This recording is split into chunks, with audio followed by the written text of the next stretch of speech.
Michael Steele. What's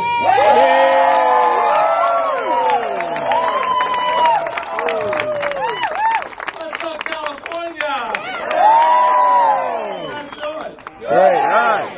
Look, you seem to have brought a lot of friends and attention over here. What's up, folks? Welcome to the party.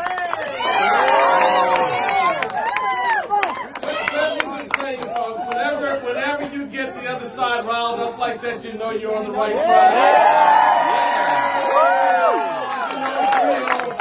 Because if it wasn't, they'd be home sipping their latte somewhere.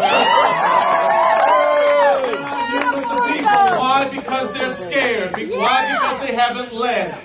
This man will. So let me ask you one simple question. We're going to get this job done. The only way we're going to get it done is to elect Harmer to Congress. Right? Fire Pelosi. You know what else we get to do? We get to retire Harry Reid.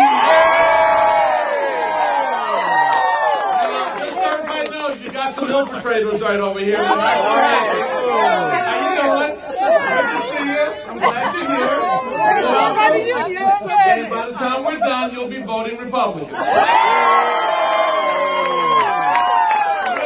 me tell you what this fight is about. It really is about a dialogue. It is about a conversation with America. We know right now, in this hour, what needs to be done. The people have led. Not the government, not the institutions in Washington. The people of this country have picked themselves up and have moved into the public discourse in a way that we've not seen in generations. Now, no matter where you stand on the sidelines of life, right now is the moment where you get involved. Right now is the moment you get engaged. And we're so excited to have David running, to have Meg Whitman running, who will be the next governor of this great state.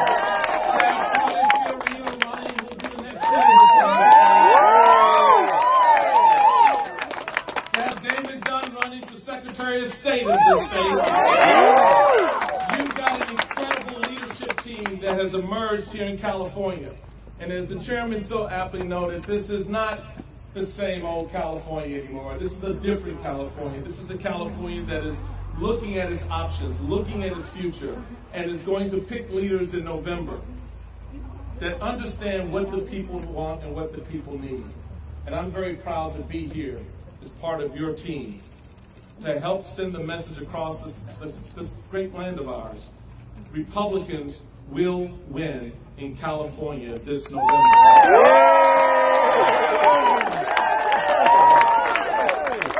got a great leadership at the state level with our chairman here, Ron Neri, our national committee man, Sean Steele, our national committee woman, Linda Ackerman. The foundation has been laid for some time now. And here we stand with David and the leadership to say it's time to get busy. It's time to take this victory all the way home. It's time to make this victory real. It is time for the people of California to hear your voices. To take time, to win, you have to take the time necessary to engage the people in an honest, open debate about the differences between wealth creation and wealth redistribution, between looking forward with Meg Whitman or looking backwards with the Jerry Brown. The reality of it is, they don't have the leadership on the other side, so they're just warming it over and trying to reserve it. They don't have the issues on the other side, so they're trying to scapegoat, blame, and look backwards. Now, you can do that all day long, but the people have figured out, in order for this country to prosper, we need to trust each other, we need to trust small businesses, and not the federal government. So the reality for us right now, I love they're cheering government. That tells you everything you need to know. Right there. Y'all cheer government all day long, and let's stop by, take your taxes and give it to people who want to go out and create some prosperity with it. The reality of it is right now, folks, for us, the reality for us is that we need you now more than ever to step up and step in. This bus, now how you like my bus?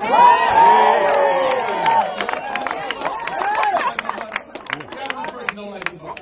And it's not from government motors. She's made her way from that corner to here, dead center, but it's all good. But let me tell you, as I say to you and all my Democrat friends, I agree it's a little understated. It is a little understated. But there can be no doubt about the statement the American people are going to make on November 2nd.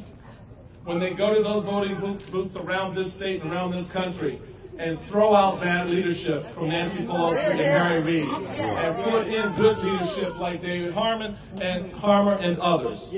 That's what this moment is about. That's what this fight is about. That's why we need you to engage. The victory centers are open now. They have been open for a while. You've been making the phone calls, but we need you to do more.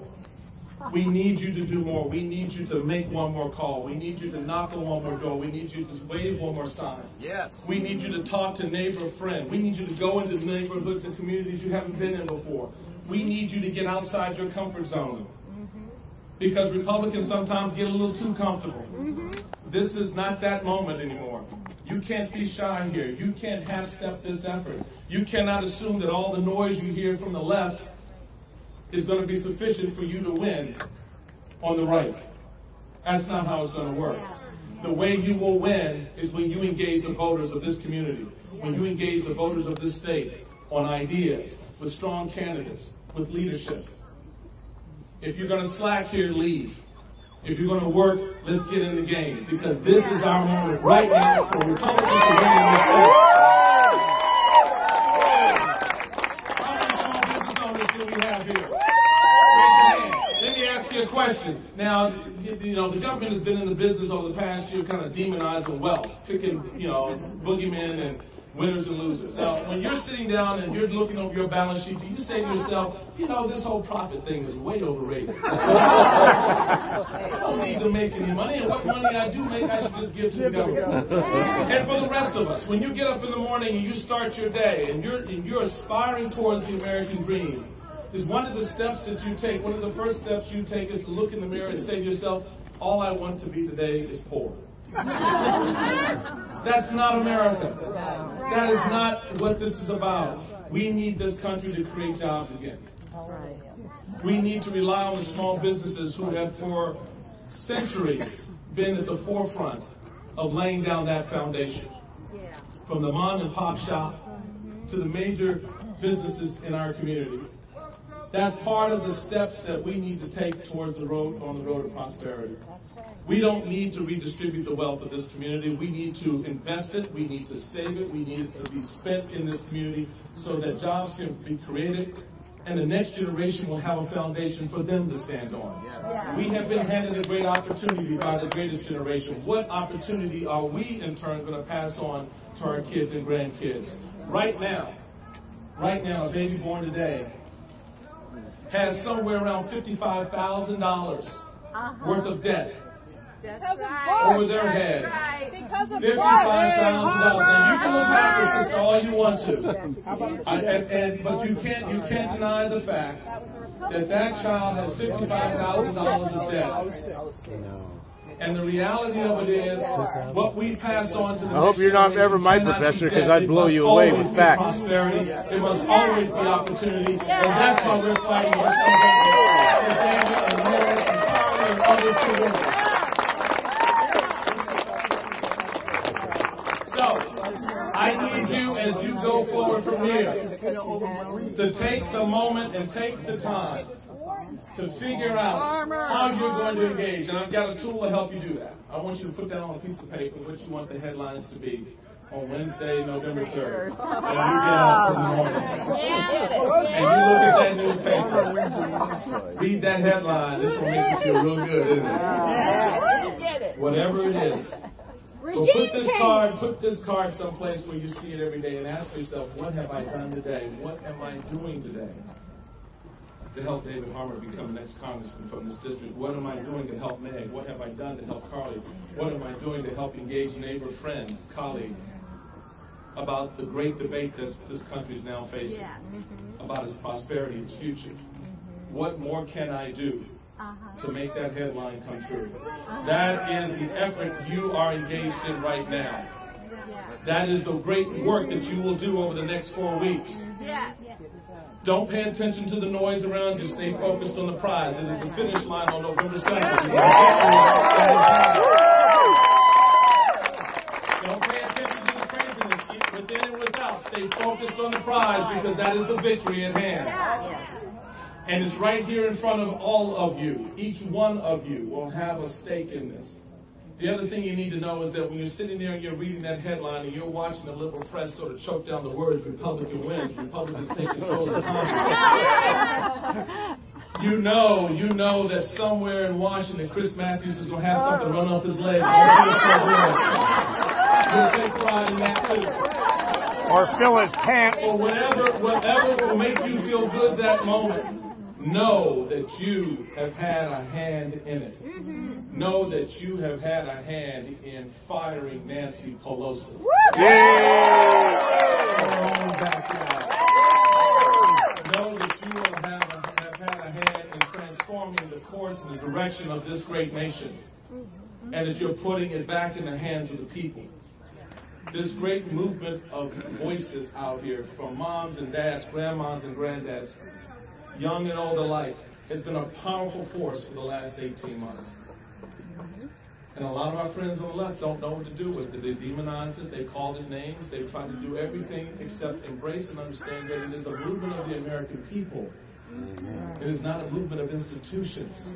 It's not planned on Fifth Avenue somewhere. It's not planned in boardrooms. It's planned right here in communities. As folks gather and say, enough's enough. We're sick and tired of being sick and tired. We're afraid. We're mad. We're concerned. Take that energy. Take that momentum. Take that movement. And move the bad leadership out of Washington. Move the bad leadership out of Sacramento. Move the bad leadership out of your community. And replace it with leadership that understands what the Constitution really means. We the people still matters.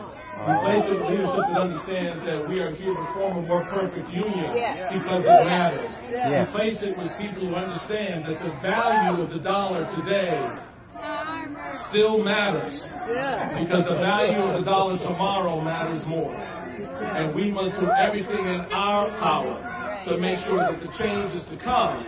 The change of the people, not Barack Obama, not Nancy Pelosi, not Harry Reid. So let's get